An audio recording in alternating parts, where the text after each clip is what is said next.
What if I told you Dwayne Johnson was blindfolded, fed monkey brains, and told to stay silent or vanish forever? Today, he finally speaks.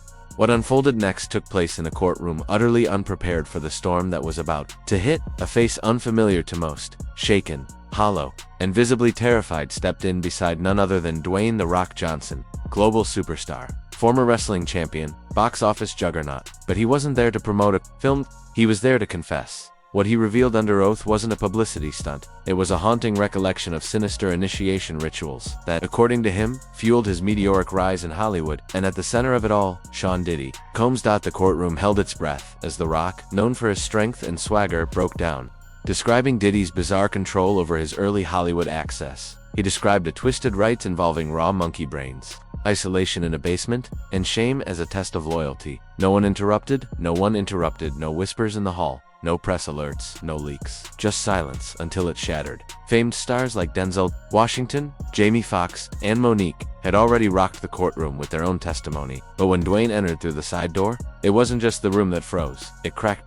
The man the world adored, always smiling, always unshakable, was gone. In his place stood someone haunted, drained, and deeply wounded. His brow was furrowed, not with confidence, but with pain. He carried no notes. He didn't need them. The truth weighed heavily enough. Even Diddy shifted in his seat, stiffening as his lawyer whispered urgently. Across the courtroom, prosecutors and defenders locked eyes. This wasn't just testimony. It was the moment everything changed, when Dwayne stepped onto the stand. He paused, gripping the rail with both hands. "Your Honor," he said, voice low, "may I say something before we begin?" The judge nodded. Dwayne's eyes moved from the gallery to the jury, and finally to Diddy. "I never wanted to be here," he admitted, "but I have to be. Something's been eating at me for over 20 years. I carry it. And yes, I'm still scared. But staying silent scares me more." You could hear a pin drop. After taking the oath, he sat, not for effect, but because the emotion had gripped him. His voice cracked as he spoke again. "Everyone knows me as The Rock, the unbreakable man. But I'm about to break in front of you. What I'm about to share involves Sean Combs, but it's also about how this system let him get away with it for so long." As his jaw trembled, he added, "I used to believe that playing along was the only way to survive. But no one ever saw what that survival cost me." What he would go on to describe was so surreal, so disturbing, it would dominate headlines for years. And with that, the room, the trial, and the entire conversation around Hollywood began to change. Courtroom listened intently as Dwayne "The Rock" Johnson recounted his early encounters with Sean Diddy Combs. It was 2001. His transition from wrestling to film had just begun. The Scorpion King had sparked his Hollywood entry, and with it came ambition, naivety, and hunger. Diddy seemed like he had the keys to every locked door in Hollywood. Dwayne recalled, when Diddy suggested they speak off the record, Dwayne assumed it was just business. At first, the invitations to Diddy's LA and Miami estates felt normal, exclusive but professional. Industry nights, casting agents, producers, champagne, but something shifted. The mood of these gatherings turned from networking to something else, something darker. "Are you up for greatness?" Diddy would ask him. "Would you sacrifice everything for it?" Dwayne shrugged it off, but Diddy never did. The requests became stranger. One night he was told to appear at a Burbank house to 2:13 a.m. sharp for over an hour. He waited alone until silent men in black suits arrived. Then Diddy entered. Lights dimmed, music blared from hidden speakers. A voice echoed, "Are you worthy? Are you prepared? If I feed you, will you eat?" "I thought it was art," Dwayne said in court. "Just eccentric Hollywood stuff. But deep down, I knew something was wrong." Then came the real test. Diddy asked to meet privately at a remote location outside LA. A publicist warned him, "This meeting will change your life." He wasn't wrong. What followed stunned the courtroom. For the first time, Dwayne spoke the words aloud. "Monkey brains." Gasps rippled through the room. Dwayne continued, "No one, not my therapist, my friends, not even my wife has ever heard this." Blindfolded and driven in silence, he was led into a candlelit chamber draped in black fabric. 5 men in suits sat around a table. Diddy, dressed in black and glistening like oil, sat at the head, quietly laughing. A tray was brought in by a man in a white robe. Without a word, it was placed before Dwayne, steaming pieces of raw monkey brain on a cold metal plate. "Everyone who made it, ate," Diddy said. "Everyone who didn't, disappeared." The door locked behind him. Was this a joke? Dwayne remembered wondering. Some kind of twisted ritual? But no one laughed. Then, a spoon. "Hollywood isn't about talent," Diddy whispered. "It's about following orders." Dwayne's voice broke on the stand. "I brought the spoon to my lips.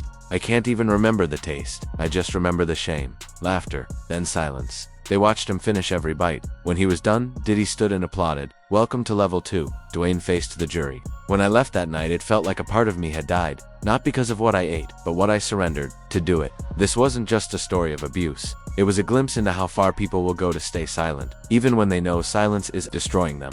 Dwayne's tone sharpened. He now realized it had been psychological conditioning, designed to break him, strip him of agency, and reshape him into someone dependent on approval from above. "They didn't treat me better," he said.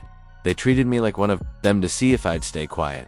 Another time, he accepted what he thought was a retreat invite, only to find himself locked in a desert compound with other actors. Some famous, some brand new. No lights, no phones. Food came at random. We were told to chant affirmations, repeat scripts, word for word, and speak only when spoken to. At first, he assumed it was an acting exercise, but then he understood. It wasn't about craft. It was about control. "I stayed quiet because I didn't want to sound crazy," he said. "But I wasn't the only one. We used to share glances like we were trapped in the same silent nightmare." He lost sleep, grew paranoid, questioned who he was. Behind closed doors, he wasn't being trained. He was being shaped. No chains. Just silence, disorientation, and fear. And then, the offers started rolling in.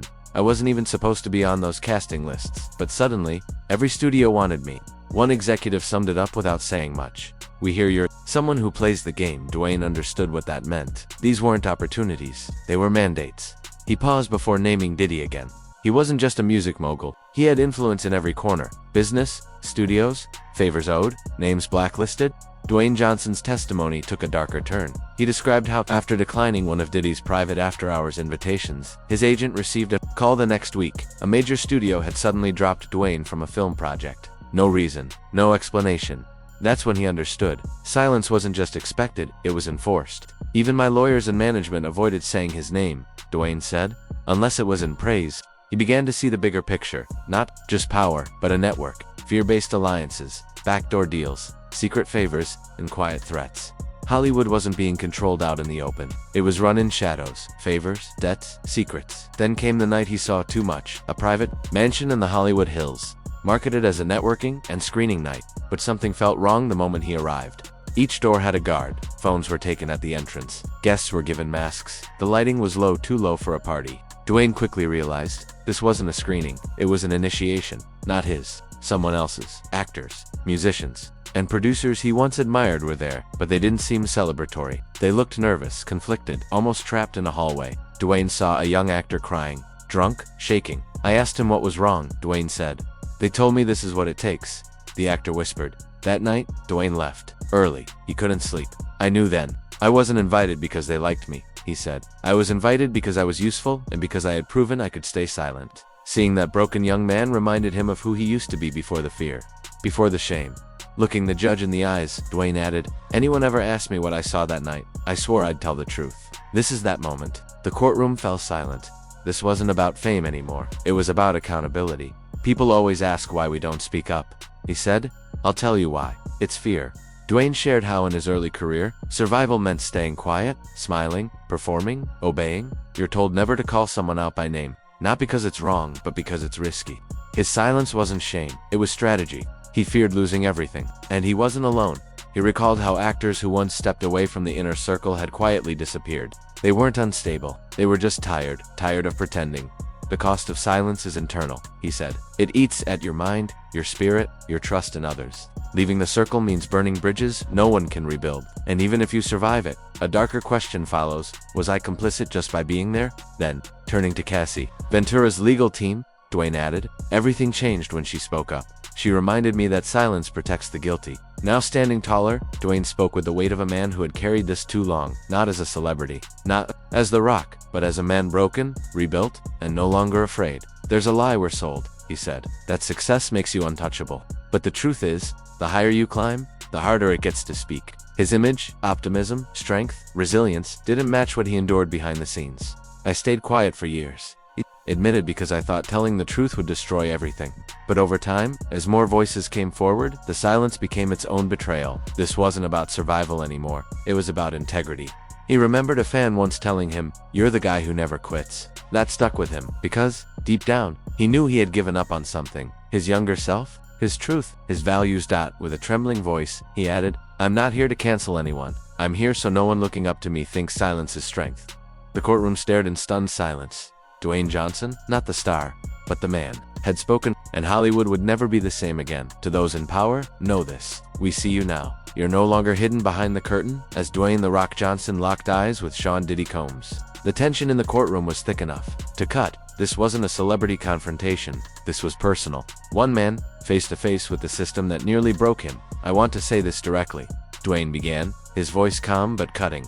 "You made me believe that to succeed, I had to sacrifice my morals, that I had to trade my integrity just to be let in the door." He paused, and I believed it. I bought into it. Looking straight at Diddy, he shook his head. That wasn't power. That was fear disguised as influence. Dwayne spoke for more than just himself. He spoke for those who crossed paths with Diddy and couldn't speak, those still suffering in silence. Trapped in shame and contracts, I'm speaking for them now. He took a moment to gather his thoughts. "Your opinion doesn't define my legacy. Not anymore." The room was silent as Dwayne stood. His final words rang loud in the courtroom. "With this truth, I'm done." As he stepped down, he wasn't a victim. He wasn't just a headline. He was a man no longer afraid, no longer silent, reclaiming his story on his own terms. Just before leaving the courthouse, Dwayne stopped and turned to face the room. Not the press, not Diddy, but the world. "I want this to be on the record one last time," he said firmly. "This isn't just my story, it's everyone's." He gestured toward the witness chair. "This seat is for the people who will never get the chance to sit in it. The ones whose voices were crushed before they could be heard. The ones still hiding, scared that no one will believe them." His eyes scanned the jury, the gallery, the judge. Hollywood has been built on lies for generations, on the lie that power justifies abuse, and that success must come with a price. He breathed in deeply. But truth breaks that lie. Not revenge, not rage. Truth. Dwayne's voice softened. "I was afraid I'd lose everything if I spoke. But the truth is, I was never whole while staying silent." From the back of the courtroom, a quiet murmur of approval rippled through the audience. Attorneys glanced at each other, unsure whether to intervene. The court allowed him to finish. He nodded once more. "Let this moment be a sign to anyone watching who's still unsure. It's safe now. The silence is over." And with that, Dwayne "The Rock" Johnson walked out. No cameras followed, no headlines twisted the moment.